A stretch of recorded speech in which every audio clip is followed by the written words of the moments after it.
¿Qué tal, chicos? Bienvenidos nuevamente a CIAT. Mi nombre es Emanuel Sánchez y en el tema de hoy estaremos hablando de gusto y olfato. Sin más que decir, empecemos con la clase de hoy. Entonces, cuando hablamos de gusto y olfato tenemos que hablar un poco de sus generalidades. Son dos estructuras, en este caso dos sentidos sumamente relacionados y sumamente importantes, en el cual nos permiten detectar ciertas cosas, principalmente olores y sabores. En este caso nos permite distinguir lo que sería alimentos, tanto indeseables o mortales, son aquellos alimentos o sustancias que nos pueden generar algún daño en nuestro organismo, como aquellos que son agradables. En este caso nos pueden generar una sensación de gusto, en este caso como por ejemplo cuando comemos algo delicioso, como por ejemplo un chocolate, una pizza o algo que nos guste, en el cual esto puede desencadenar un conjunto de eventos fisiológicos, no tanto emocionales solamente, sino a nivel fisiológico. Por ejemplo, cuando nosotros olemos algún alimento saludable, nos puede desencadenar una serie de eventos, en este caso procesos digestivos, como por ejemplo la salivación, preparación de lo que sería el sistema gastrointestinal para posteriormente consumir dicho alimento, ¿sí? A su vez, esto va a estar íntimamente relacionado a lo que serían las conductas y las emociones. Por ejemplo, cuando comemos algo desagradable, solemos estar como el gato que se observa en la imagen, un poco molesto. Mientras que cuando comemos u olemos algunas fragancias, o en este caso comemos alimentos que nos guste, bueno, desencadena ciertos procesos, en este caso favorables para el estado de ánimo, en este caso del individuo. Entonces empecemos a hablar primeramente del sentido del gusto. Cuando hablamos del sentido del gusto tenemos que hablar de ciertas características que son sumamente importantes. En este caso tenemos que, cuando hablamos del sentido del gusto, tenemos que hablar principalmente de las yemas gustativas. Estas yemas gustativas principalmente se van a encontrar en lo que sería la lengua. Sin embargo, estas se van a distribuir en todo lo que sería la cavidad bucal. En este caso nos permiten detectar ciertas sustancias, como por ejemplo sabores amargos, ácidos, salados y dulces, que vamos a ver posteriormente debido a un conjunto de receptores que se encuentran en esta región, ¿sí? Entonces, aquí tenemos lo que sería la yema gustativa, que va a estar compuesta de un conjunto de células y unos nervios que permiten transmitir esa información dependiendo del estímulo que se encuentre de las sustancias, en este caso probadas, pues, ¿sí? También nos permite detectar lo que serían las texturas de los distintos alimentos. No es lo mismo la consistencia de una galleta, que suele ser un poco más dura, más crocante, que por ejemplo probar una gelatina, que suele ser mucho más distinta la consistencia en este caso. También tenemos que decir que nos permiten detectar lo que serían procesos de sensibilidad, que va a estar íntimamente relacionado a terminaciones del dolor. A nivel lo que sería la lengua, cavidad bucal, vamos a tener un conjunto no solamente de yemas gustativas, sino receptores para el dolor. En este caso nos permiten diferenciar principalmente lo que serían temperaturas, como por ejemplo cuando tomamos algo caliente y nos quemamos, nos permiten generar procesos de reacción para evitar un mayor daño, en este caso en las estructuras que se encuentran en la cavidad bucal. Y por último tenemos lo que serían las necesidades metabólicas y del gusto. Sabemos bien que dependiendo de las necesidades del organismo o en un momento determinado, nosotros podemos tener tendencias a querer comer, en este caso, o probar distintos alimentos. Esto es muy común, por ejemplo, en las mujeres que están embarazadas, suelen tener periodos en el cual le provocan ciertos alimentos más que otros, ¿sí? Y es debido a las necesidades metabólicas que pueden tener en ese momento. Entonces tenemos las sensaciones gustativas primarias. Cuando hablamos de sensaciones gustativas primarias, tenemos que saber que hay 13 receptores químicos que se encuentran en lo que serían las células gustativas. Estos receptores reaccionan dependiendo del tipo de estímulo, en este caso es la sustancia que se encuentra en los alimentos. Pueden desencadenar procesos de despolarización que posteriormente van a ser transformados o mandados en señales de potencial de acción para determinar los distintos sabores, ¿sí? En este caso, los 13 tipos de receptores, tenemos 2 receptores para el sodio, que van a estar íntimamente relacionados a lo que sería el sabor salado en este caso. Tenemos 2 receptores para el potasio, tenemos un receptor para lo que sería el cloruro, un receptor para la adenosina, en este caso que es un nucleósido purínico. Tenemos uno para la inosina, que es un nucleótido de purina. Tenemos 2 receptores para el sabor dulce, 2 receptores para el sabor amargo, uno para el glutamato, que el glutamato es sumamente importante para un tipo de sabor que vamos a ver más adelante, que es el umami. Y por último tenemos un receptor para iones hidrógeno. Sin embargo, hablar de los 13 receptores químicos no es práctico. Entonces se decidió crear una clasificación en la cual se encuentran 5 tipos de sabores. En este caso tenemos lo que sería el sabor agrio, el sabor salado, el sabor dulce, el sabor amargo y el umami. Estos 5 sabores me determinan lo que serían las sensaciones gustativas primarias. Volvemos y repetimos. Tenemos 5 sensaciones gustativas primarias, en este caso el umami, como por ejemplo el tomate, el agrio, que en este caso pone un ejemplo el limón. Tenemos el sabor dulce, que en este caso es un chocolate o un caramelo en este caso. Tenemos el amargo, que en este caso sería un picante, y el salado, que sería la sal. Entonces empecemos a hablar de las sensaciones gustativas primarias, una por una. Primero que nada tenemos el sabor agrio. El sabor agrio va a estar íntimamente relacionado, va a estar causado por la acidez de la sustancia. En este caso, la acidez va a estar determinada por la concentración de iones hidrógeno. Sabemos anteriormente por las clases que hemos visto que tenemos una escala de 0 a 14 que corresponde a la escala de pH. Dependiendo de las concentraciones me puede decir que una sustancia es ácida o es base, ¿sí?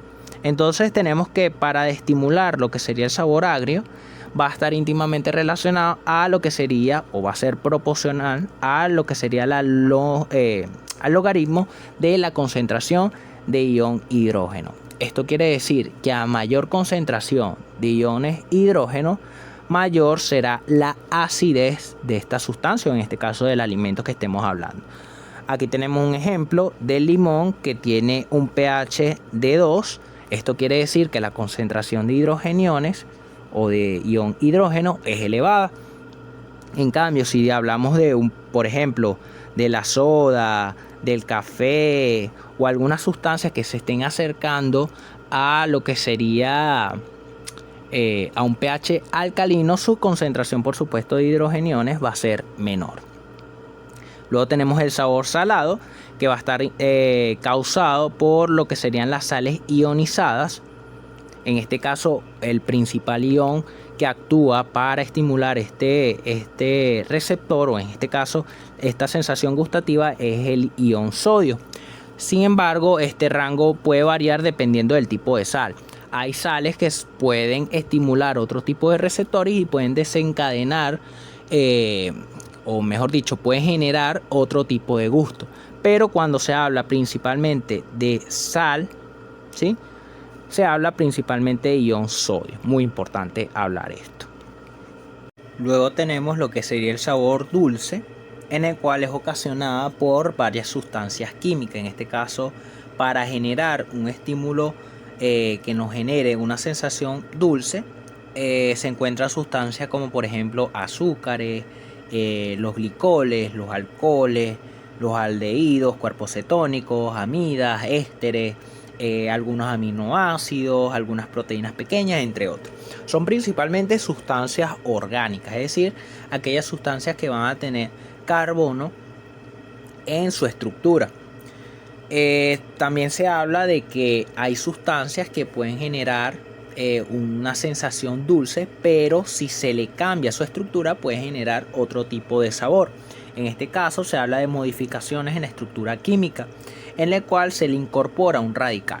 Cuando se le incorpora un radical a estas sustancias químicas, generalmente pueden cambiar, como por ejemplo de un sabor dulce a un sabor amargo. Entonces es sumamente importante tener claro que cuando se generan cambios estructurales pueden desencadenar la activación de otros o generar otras sensaciones de gusto. En este caso tenemos el sabor amargo, en el cual el sabor amargo se genera por varios tipos de agentes químicos. En este caso principalmente sustancias orgánicas. En este tipo de sustancias podemos encontrar dos estructuras sumamente importantes. En este caso se habla de sustancias orgánicas con cadena larga que poseen nitrógeno en su cadena, y también hablamos de sustancias que son alcaloides. En este caso, por ejemplo, tenemos lo que sería la quinina, la cafeína, la estricnina y la nicotina. El sabor amargo es sumamente importante debido a que hay alimentos que poseen este tipo de estructuras, sin embargo suelen ser tóxicos para el consumo humano. Entonces vamos a ver más adelante en las siguientes diapositivas que el umbral de estimulación para esta sensación gustativa es muy baja. Las concentraciones son sumamente bajas y es debido a un mecanismo de defensa que tiene el organismo para prevenir cualquier daño a nuestro organismo al consumir algún alimento que estimule este tipo de sensación, y es debido al conjunto de estructuras, en este caso de sustancias alcaloides, que pueden generar algún daño en nuestro organismo, ¿sí? Entonces, como hablamos anteriormente, gran intensidad suele hacer que las personas o animales rechacen, en este caso la comida, debido a que hay muchas toxinas mortales presentes en las plantas venenosas que contienen este tipo de sustancias, específicamente lo que serían sustancias alcaloides. Y por último tenemos el sabor umami. El sabor umami se le conoce o se le puede traducir como delicioso, es realmente su significado, y es aquella sensación gustativa que no engloba las otras sensaciones gustativas que hemos hablado anteriormente, en este caso del sabor agrio, el sabor salado, el sabor dulce y el sabor amargo. En este caso se habla principalmente de un tipo de sustancia química que es principalmente la L-glutamato, que la podemos encontrar en lo que sería queso curado, ¿sí? Muy importante recalcar esto. Entonces, hablemos del umbral gustativo. Ya hablamos en las diapositivas anteriores de que hay sustancias de que necesitan una menor concentración de la sustancia para generar un estímulo, ¿sí? Por ejemplo, en el caso del sabor amargo. Sin embargo, es importante hablar de las concentraciones de cada tipo de sensación gustativa. En este caso, vemos que para llegar al umbral, en este caso del sabor agrio, se necesita 0,0009 molar, ¿sí? El sabor salado es de 0,01 molar, es decir, que se necesita una mayor concentración para llegar al umbral, al igual que el sabor dulce, que es la misma concentración que el sabor salado. Tenemos el sabor amargo, que es de 0,000008 molar, es decir, se necesita una pequeña cantidad, en este caso concentración de esta sustancia, para generar, o en este caso alcanzar el umbral. Y es debido a lo que hablamos en las diapositivas anteriores, que simplemente es un mecanismo de defensa debido a que cierta sustancia que provoca esta sensación gustativa, en este caso amargo, suelen ser provenientes de algunas plantas que tienen sustancias alcaloides que pueden ser tóxicas para el consumo, en este caso humano. Entonces, como dice aquí, es importante contra muchas toxinas, un mecanismo de defensa de nuestro organismo, ¿sí? Y por último tenemos lo que sería ceguera gustativa, que la ceguera gustativa es simplemente que la persona no puede captar ciertos sabores. En este caso se habla de que la población entre el 15 al 30% sufre de lo que sería en este caso ceguera gustativa. Entonces hablemos específicamente de las yemas gustativas. Las yemas gustativas es el punto en donde las sustancias van a tener contacto, y estas sustancias, al estimular el conjunto de células que vamos a hablar más adelante, va a desencadenar un conjunto de acciones, en este caso potencial de acción, que se van a transmitir a través de nervios o fibras nerviosas, que se van a dirigir a través de lo que sería el sistema nervioso central para posteriormente ser procesado y determinar los distintos sabores que estamos percibiendo, en este caso en los alimentos. Entonces hablemos de las distintas partes. Tenemos que va a estar compuesta de aproximadamente 50 células especializadas en esta región, ¿sí? En el cual va a estar compuesto a su vez de células de sostén que van a estar hacia sus laterales, que le dan estabilidad. Tenemos que su división mitótica es continua. La vida promedio de lo que serían las células que se encuentran en la yema gustativa es de aproximadamente 10 días, y cuando son estimuladas generan un conjunto de reacciones, en este caso una despolarización, que va a liberar vesículas secretoras para estimular estas fibras nerviosas. Vamos a ver más adelante que es el poro, que va a poseer lo que serían unas microvellosidades. Vamos a buscar otra imagen.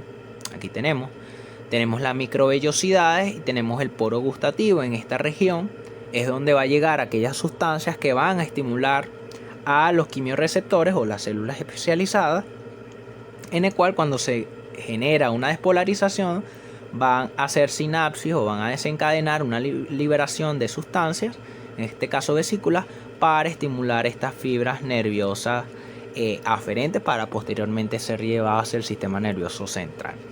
A su vez tenemos las células de sostén, estas que se observan acá, que son las encargadas de darle estabilidad a las células especializadas en este caso. Y tenemos las células basales, que son como las células madres, que son las encargadas de regenerar en este caso las células en los quimiorreceptores específicamente. Entonces también tenemos que saber que existen varios tipos de papilas, como se observa en la imagen. En este caso tenemos las caliciformes, las fungiformes, las foliadas, las filiformes. En el caso de las caliciformes se van a encontrar en forma de V en lo que sería el tercio posterior de la lengua. Recordando un poco que las papilas son simplemente lugares en donde se van a encontrar esas yemas gustativas que me permiten detectar las distintas sustancias o sabores de los alimentos en este caso. Tenemos las fungiformes, que se van a encontrar en lo que serían los 2 tercios anteriores de la lengua. Tenemos las foliadas, que se van a encontrar específicamente en lo que serían los bordes laterales de la lengua. Y tenemos las filiformes, que se van a encontrar distribuidas en toda la región de la lengua en este caso. Tenemos que hablar también de que la cantidad de yemas gustativas generalmente en el adulto es menor. En este caso se habla que poseen de 3.000 a 10.000 yemas gustativas, mientras que en los niños suele ser mucho mayor la concentración de estas yemas gustativas. Y una información sumamente importante es esta que observamos acá. Que cada yema gustativa responde solo a uno de los 4 sabores primarios, excepto cuando un producto se encuentra a una concentración muy alta, por lo que puede estimular a más de un tipo de receptor. Sumamente importante esto, en el cual nos habla de que dependiendo de la concentración de las sustancias que esté estimulando estas yemas gustativas, puede o no determinar o estimular un solo tipo de sabor en esta región, ¿sí? Entonces es sumamente importante saber los tipos de papilas, cómo se encuentran distribuidas y cómo se estimulan estas. Ahora, con respecto al mecanismo de estimulación de las yemas gustativas, tenemos acá el botón gustativo, en el cual va a estar compuesto de un poro gustativo que posee unas microvellosidades, y estas microvellosidades están en contacto con lo que serían las células gustativas. A su vez, como hablamos anteriormente, va a estar compuesto de células de sostén y fibras nerviosas que van a hacer sinapsis con estas células, principalmente las células gustativas. A su vez se encuentran las células basales, que ya vimos cuál es su función. Entonces digamos que viene una sustancia en el cual llega al poro gustativo, y estas sustancias estimulan a estas microvellosidades. Al estimularse genera cambios conformacionales en esa célula gustativa, generando una despolarización, en el cual genera la liberación de algunos neurotransmisores, en este caso para hacer sinapsis con la fibra nerviosa, y esta va a desencadenar un potencial de acción, ¿sí? Entonces, ¿Cómo se estimula? A través de la presencia de algunas sustancias que estimulen a esas células gustativas y generen una despolarización. Ahora, esta despolarización o la intensidad, el potencial de acción va a estar determinada principalmente de la concentración de esta sustancia. Entre mayor sea la concentración de la sustancia, mayor va a ser el estímulo que se vaya a generar en ese botón gustativo. Y por supuesto, para retirar esta sustancia que se encuentra en el poro gustativo, simplemente lo que hace la saliva es retirarla hacia las porciones laterales para que se lleve un proceso, en este caso de inhibición, y se deje de mandar estímulos y se deje de generar despolarización en esas células gustativas. Entonces, con respecto a la transmisión, ya sabemos cómo se genera el estímulo a nivel en la yema gustativa, pero cómo llega específicamente a la corteza gustativa. Entonces tenemos que, dependiendo de la región en que se estimule la lengua, hay ciertos nervios que van a estar involucrados. En este caso, los 2/3 anteriores de la lengua va a estar íntimamente relacionado a lo que sería la cuerda del tímpano. Esta fibra nerviosa llamada cuerda del tímpano va y llega hasta lo que sería el ganglio geniculado, y posteriormente va a llegar a lo que sería el núcleo del tracto solitario. Dejémoslo aquí un momento. Tenemos que también, a nivel de lo que serían las papilas caliciformes, que se encuentra en lo que sería la porción dorsal de la lengua y la región posterior de la cavidad bucal, va y se dirige hacia lo que sería el ganglio petroso. Luego este ganglio petroso va a dirigirse nuevamente a lo que sería el núcleo del tracto solitario. Y por último tenemos la faringe. A nivel de lo que es la faringe, tenemos cierta inervación y ciertas papilas gustativas, en el cual se va a encontrar principalmente lo que sería la base de la lengua y la región faríngea, como hablamos anteriormente. Entonces estas fibras nerviosas parten y se dirigen hacia lo que sería el ganglio nodoso, y este ganglio nodoso va a llegar a una zona específica de la zona gustativa en esta región. Entonces, después de acá parte lo que sería una neurona de segundo orden. Esta neurona de segundo orden va a subir hacia lo que sería el tronco encefálico y va a llegar a esta región, en el cual corresponde a los núcleos ventral posteromedial del tálamo, en el cual luego de esto se va a generar una neurona de tercer orden, que es esta que se observa acá, y va a llegar a lo que sería el polo inferior de la circunvolución posteroentral en la corteza cerebral parietal. Esto correspondería a lo que sería la corteza gustativa. También tenemos que hablar que se encuentran los núcleos salivales superiores e inferiores en esta región. Estos son principalmente encargados para la liberación y secreción de saliva, ¿sí? Y bueno, ya hablamos del sentido del gusto, hablemos del sentido del olfato, ¿sí? En este caso, el sentido del olfato es uno de los sentidos más antiguos que posee el ser humano, es decir, fue uno de los primeros que se creó. Por ende, las estructuras que conforman este sentido suelen ser un poco desarrolladas. Ella se encuentra en lo que sería la membrana olfatoria, que se encuentra a nivel de la cavidad nasal. Ella va a estar compuesta de algunas estructuras, en este caso nervios olfatorios, en el cual se van a dirigir hacia lo que sería la lámina cribosa del etmoide para formar una estructura llamada bulbo olfatorio. Luego de la formación del bulbo olfatorio va a formar lo que sería el tracto olfatorio, que posteriormente se va a dirigir hacia ciertas estructuras a nivel del encéfalo para el procesamiento en este caso de la fragancia.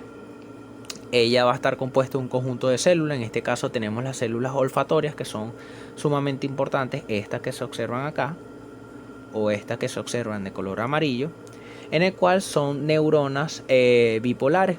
Ellas son aproximadamente 100 millones de neuronas que se van a encargar principalmente de transmitir esta información hacia el bulbo olfatorio, y ella va a poseer dos extremos, un extremo que va a estar relacionado al bulbo olfatorio pasando por lo que sería la lámina cribosa del etmoide, y otro extremo mucoso. A nivel de lo que sería el extremo mucoso va a estar compuesto de unos cilios olfatorios.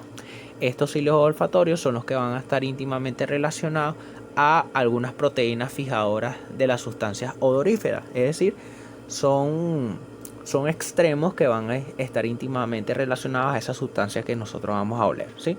Ya vamos a hablar más adelante con respecto a esas sustancias.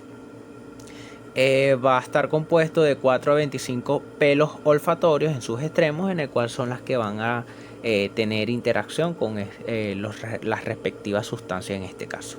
Se encuentran otro tipo de células como son las células de sostén. Las células de sostén son estas estructuras de color amarillo que se encuentran acá, o estas que se encuentran acá, que son simplemente células que se van a encargar, valga la redundancia, de proteger en este caso o de sostener a las células olfatorias. Además, ellas van a tener otra función adicional, que es la producción de una proteína fijadora de sustancias odoríferas, o también llamada OBP. Esta OBP, que es las siglas que vamos a usar en las siguientes diapositivas, es simplemente una sustancia que, o en este caso una proteína que me permite fijar esas sustancias que estamos en este caso inhalando o llegan a la cavidad nasal para posteriormente ser analizada debido al estímulo que puede generar a nivel de lo que serían los cilios olfatorios, ¿sí? Entonces, también tenemos lo que serían las células basales, estas células que se observan acá, que son simplemente células madre. Ellas se van a encargar principalmente de la formación, en este caso de células de sostén y células olfatorias. Y por último tenemos estas glándulas, llamadas glándulas de Bowman.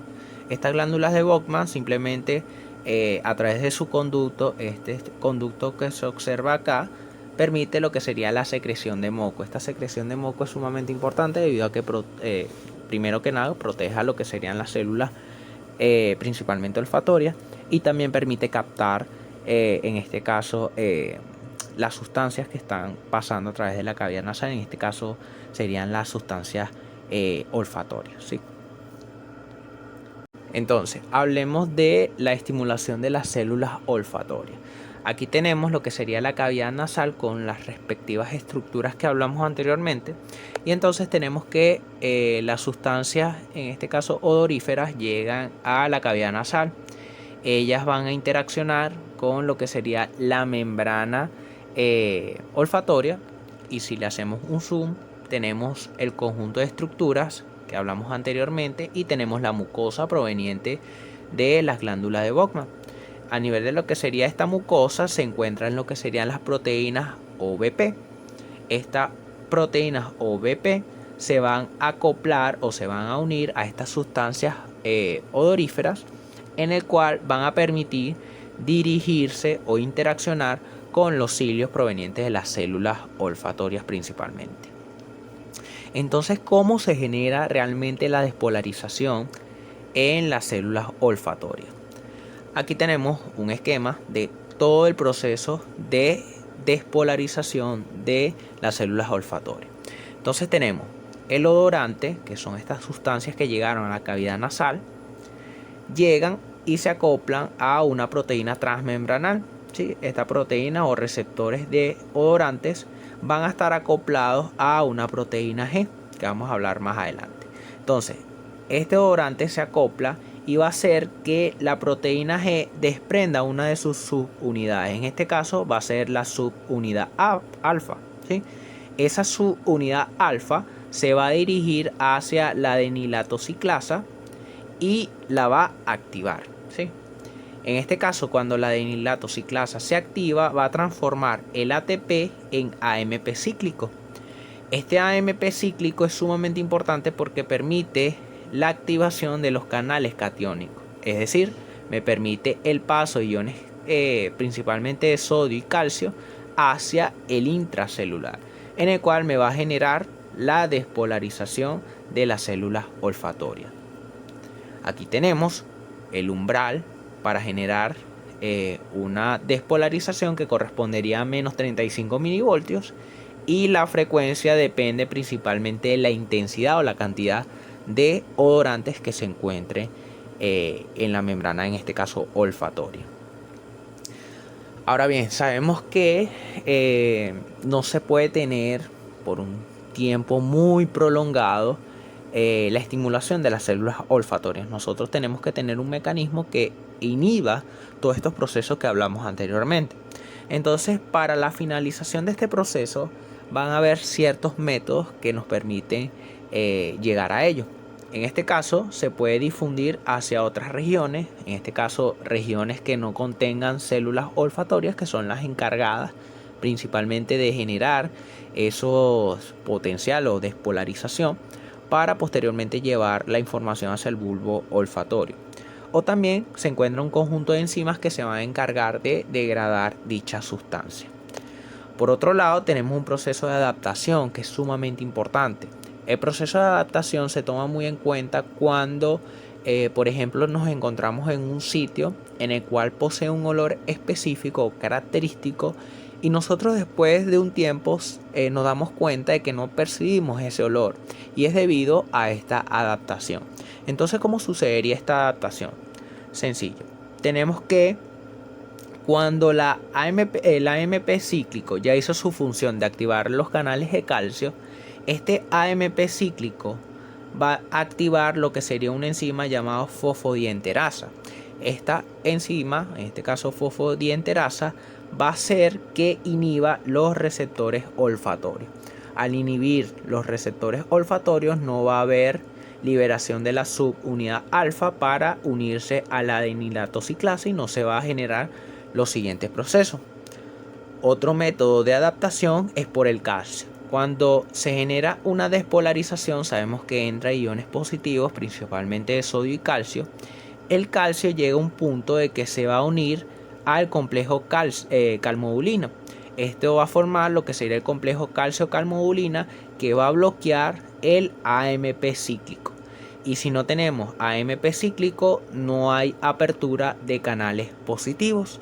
Entonces es otro método de adaptación.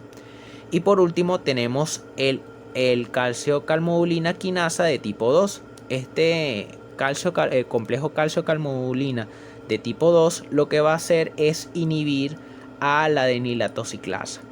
Al inhibir la adenilatociclasa lo que va a hacer es que no se va a transformar el ATP en AMP cíclico. Y si no hay AMP cíclico, no se activan lo que serían canales iónicos, en este caso de cationes, para generar la despolarización. Entonces, con respecto a las sensaciones olfatorias primarias, ya hablamos anteriormente de las sensaciones gustativas primarias, que van a estar compuestas con un conjunto de receptores en el cual nos permiten detectar 5 sabores específicos en gran escala. Sin embargo, en las sensaciones olfatorias tienen algunas características similares. En este caso nos permiten detectar 7 tipos de olores específicos. En este caso hablamos del alcaforado, hablamos del amiscleno, hablamos del floral, hablamos del mentolado, hablamos del hetero, que es un olor similar al metal, ¿sí? En este caso también hablamos del acre, que tiene una característica similar al picante, y hablamos del pútrido, ¿sí? Entonces, no solamente existen estos 7 tipos de olores, sino que hay más de 100 sensaciones olfatorias. Sin embargo, en grandes escalas nos importan son estas 7 principales. Con respecto a los tipos de receptores, hay muchos tipos de receptores olfatorios. En este caso se habla más de 1000 receptores diferentes. Sin embargo, no todos tienen la capacidad de percibir o reaccionar ante ciertas sustancias. ¿Sí? Esto debido a mutaciones genéticas que causan que estas células olfatorias no tengan la capacidad de ser estimuladas por dichas sustancias. Es sumamente importante aclarar esto. Entonces, estos receptores olfatorios, como hablamos anteriormente, nos permiten detectar olores. Estos olores pueden ser tanto agradables como desagradables. Aquellos olores agradables son aquellos que son adecuados o que la persona le agrade, y aquellos olores desagradables pueden ser aquellos olores que generalmente nos causa repulsión, ¿sí? Como se observa en la imagen del señor. Con respecto a la variación de la intensidad del olor, puede variar. ¿sí? Esto depende de las concentraciones de las sustancias, en este caso que se están oliendo, en el cual generen estimulación en las distintas células olfatorias. Con respecto a la transmisión de señales olfatorias, tenemos que, ya hablamos que va a estar íntimamente relacionado al sistema nervioso central. Sin embargo, ya hablamos del conjunto de estructuras que nos permiten percibir estos olores. Sin embargo, ¿cómo es el trayecto para llevarlo hacia el sistema nervioso central? Entonces tenemos que a nivel del bulbo olfatorio, en esta región, que corresponde junto al tracto olfatorio al par craneal 1. Ya hablamos anteriormente que fue uno de los sentidos que se desarrolló de primera instancia y por ende son uno de los más primitivos. Entonces ellas poseen ciertas estructuras que permiten formar ese tracto olfatorio que va posteriormente a viajar hacia el sistema nervioso central para posteriormente procesar esta información, en este caso los olores. Vamos a tener una estructura llamada glomérulo, que va a estar compuesto de un conjunto de neuronas especializadas. En este caso hablamos de esta estructura que se observa acá, que contiene filetes nerviosos que van a dirigirse hacia lo que serían las células olfatorias. Se habla aproximadamente de 25.000 fibras que van a tener contacto con ellas. Luego tenemos las células mitrales, que son estructuras que van a conformar parte del tracto olfatorio, ¿sí? Como se observa en la imagen. Y las células de penacho, que son aproximadamente 60, van a estar íntimamente relacionadas a esas células mitrales y a la estructura ubicada en el bulbo olfatorio. Simplemente son estructuras que ayudan a la formación del tracto olfatorio y van a cumplir cierta información, en este caso de transmisión de información, entre las células que se encuentran a nivel del bulbo olfatorio. Por último tenemos lo que serían las vías olfatorias, en este caso primitivas, y las nuevas que se van a dirigir hacia el sistema nervioso central. Cuando hablamos ya de cómo es el procesamiento de toda la información olfatoria que proviene del tracto olfatorio, de las células olfatorias, del bulbo olfatorio, ellas llegan a ciertas regiones dependiendo de la función que vaya a cumplir. En este caso, ella puede tomar dos vías provenientes de el tracto olfatorio. Ella puede formar lo que sería el sistema olfatorio primitivo o también puede formar lo que sería el sistema olfatorio antiguo y moderno. Cuando hablamos primeramente de el sistema olfatorio primitivo, ella se va a dirigir desde el bulbo olfatorio, tracto olfatorio, y va a llegar a lo que sería el área olfatoria medial del cerebro en esta región.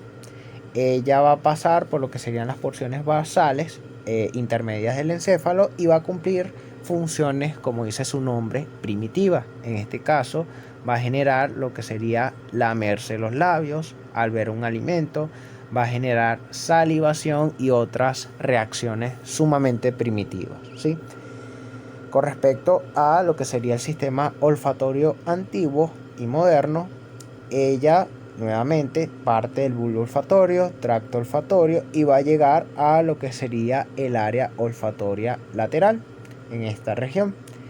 En este caso va a formar lo que sería el sistema olfatorio antiguo y moderno. Sin embargo, ellas van a tomar vías distintas. En este caso, la antigua va a dirigirse hacia lo que sería la corteza prepiriforme y piriforme, ¿sí? En el cual va a estar íntimamente relacionado a lo que serían los núcleos amigdalinos, que van a estar ubicados o en relación con lo que sería el sistema límbico, que sabemos que el sistema límbico está íntimamente también relacionado a lo que serían las emociones, y ellas me permiten distinguir el disfrute y aborrecer los alimentos. Y esto va principalmente a base de la experiencia, es decir, si nosotros comemos algún alimento que nos causó felicidades, va a estar íntimamente relacionado a esta área, al igual que si ingerimos algún alimento que nos cause repulsión, vamos a recordar y vamos a tener cierta relación con esta área. Por último tenemos el área moderna, que ella atraviesa lo que sería el tálamo y va hacia lo que serían los núcleos dorsomediales hasta llegar a lo que sería la corteza orbitofrontal en esta región, ¿sí? Y ellas principalmente se van a encargar de lo que sería el análisis consciente de los olores. Y bueno, chicos, aquí les dejo la bibliografía. Únicamente lo saqué del libro Gayton Hall, Tratado de Fisiología Médica. Y bueno, chicos, esta fue la clase de hoy, sumamente sencilla y corta. Espero que le haya gustado y la hayan entendido. Cualquier duda o pregunta que tengan los pueden hacer a través de las redes sociales. Y bueno, nos vemos en la siguiente clase.